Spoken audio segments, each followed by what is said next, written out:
ngoba asiqhamuki sesicelebrate i-success, asiqhamuki sekumnandi sekwenzeke konke.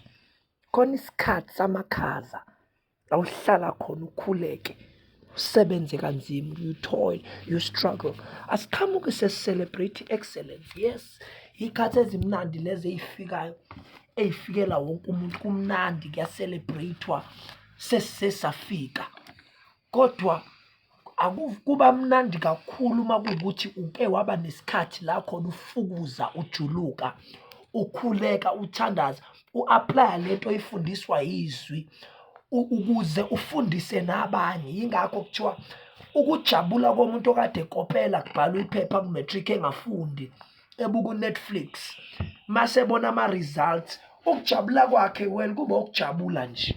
Kodwa ukujabula kwalo obona ama-results o-A ekade sisebenza ngempela ezikhandla, ebhekene nomzima nhlobo, sekubuya ama-memories, omunye umbona azakhale ngoba kade sebenza kanzima. Ubengahleli kwi-passenger seat, ubesebenza ebuza, ezihlupha, ezikhahlameza. Ngoba asiqhamuki sesicelebrate ama-breakthroughs ngoba nakhona kwa-breakthrough kunezimpi zakhona, you just move to the next level, enamadimoni akhona, enezimpi zakhona, enama-complex issues nama-complexities akhona. Lesi stebhiso kusona sikutrainela istebhiso yakusona. Yingakho kungamele uyivume impumelelo ezakalula, kufuneka uyinqabe, ubaleke. Can you imagine ukuba uDavide wangena laphana kwi-politics yasendlini kaSaul engenayo i-training yokuthi ikhanjwa kanjani noNkulunkulu? Can you imagine ukuba uDaniel wangena lapho eyobusa nalabo abantu ababengama-Gentiles engenayo i-training yokuthi kuyathandazwa uma ubhekene nesimo esinzima? Bathi uyosijwayela kabi lo, the spirit of excellence iphe kwakho uDaniel.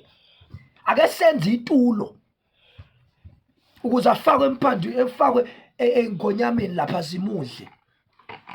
Ake senze itulo, labantu abakhothama, thina siyakhothama, kunomehluko phakathi kwethu nabo. Ake senze itulo, hayi akangikhothameli uMordekhai, ake ngenze itulo ukuthi kwakuncane futhi nakho nje hayi ngibulala uMordekhai kuphela, ngifuna ukubulala nabo bonke abantu bakubonke lamaJuda wafe. Asenze itulo, i-success ikudonsela izitha ongazazi iqhamuka. So ingakho kufuneka uyifunde lento kusakuma-early stages, ongazazi ukuthi iqhamuka, ongazi ukuthi kwenzakalani, kwaliwa nami kangaka, yindaba, hayi akuliwa nawe. Wayangena nkinga uJakobe noJosefa, qala indaba masekhazi iphupho. Yindaba manje sekunenkinga nengane, ngoba ingane ubuhlala nayo ixoxela inganekwane, kwangena nkinga. Maseqale sexoxa indaba yephupho, kuthiwa bathole esinye isizathu esikhulu-ke manje ukuthi bamzonda impela-ke manje.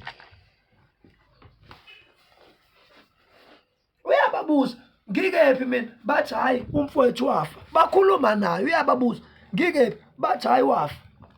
uJoseph ukhulekela abantu laphana, bayasucceeda, abamkhumbula, ababuyi ukuzobonga, abakwenzi lokhu abakuthembisa. Mase nisembusweni ningikhumbula, abamkhumbula ngoba uNkulunkulu wayesampheka. Akamphekela ukuthi azoba umuntu ongene ngosibanibani, umphekela ukuthi abe umuntu inkosi eguqe ngamadolo athi woza uzongisiza. Yabona-ke mawusungena, hhayi ukuthi wangena ngosibanibani. uNkulunkulu wayengafuna angene ngabantu lapha, wayefuna ukuthi angene by national decree, by royal decree, ukuthi uFaro akekho umuntu in the entire kingdom ozobhekana noGoliath, akekho umuntu in the entire kingdom ozokwazi ukulichaza lephupho ukuthi kuza ifemani, kuza i-drought, akekho. Bona iy'nkomo ey'zacile ney'khuluphele, yini le ngiyibonayo? Ngibona isithombe sinekhanda legolide, kwehle kuze kuyofika kudaka. Yini le ngiyibonayo? Kwenzakalani? Ngifuna umuntu ozongitshela ukuthi ngiboneni, abese futhi angichaze ukuthi yini le ngiyibonile. Yini le? Ngoba nami ngiyasaba nanokuthi ngiyichaze nje kwasekuqaleni, ngoba ngizothi ngisayichaza kube khona abantu abasenkingeni. I-process. Ngosukulwa nabantu, akekho umuntu wayelwa nawe, akekho umuntu wayexabana nawe, akekho umuntu wayefuna ukubulala, akekho umuntu oyoke abe yisitha sakho ukuthi kwakubhakwa u-Ovini babe u-oven wasetshenziswa uNkulunkulu ukukupheka. Phekeka ungazonda abantu.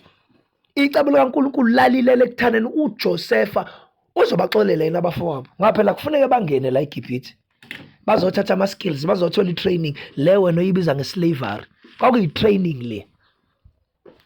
Yize noma kwakunama-side effects phela uNkulunkulu ama-psychological ramifications okwakudingakala ukuthi athathe 40 years to train, to remove abantwana baNkulunkulu abasusa from slavery mentality into royal mentality, a royal priesthood, a chosen nation, isizwe sikaNkulunkulu Israel. Kufuneka asuse imvelo ya yonke into imikhuba eyenziwa wakubona eGibhithe, kodwa kune-process, kunohambo, kunehlane. UDavid ayithunywa ubaba walo kulo, afika ahlangane namabhubesi, ahlangane namabhere, afika kubulale konke futhi lokhu efunda uNkulunkulu emconvince, futhi uNkulunkulu emconvicta, futhi uNkulunkulu emenza abe convinced uDavid ukuthi ayikho into yongena kuyona mina uNkulunkulu ngabibikho kuyo, nginawe. Process kuyakhulekwa, kuyafundwa. Hamba uyofunda, u-apply, ufunde, uthola ama-skills, uthola ama-apprentice, uthola ama-skills ukuze ukwazi ukuthi ube umuntu. Kune-process, kunomzima. Yabona yonke impilo esiyiphila impilo yama-instant movite, instant noodles, instant porridge, instant cooking, instant success.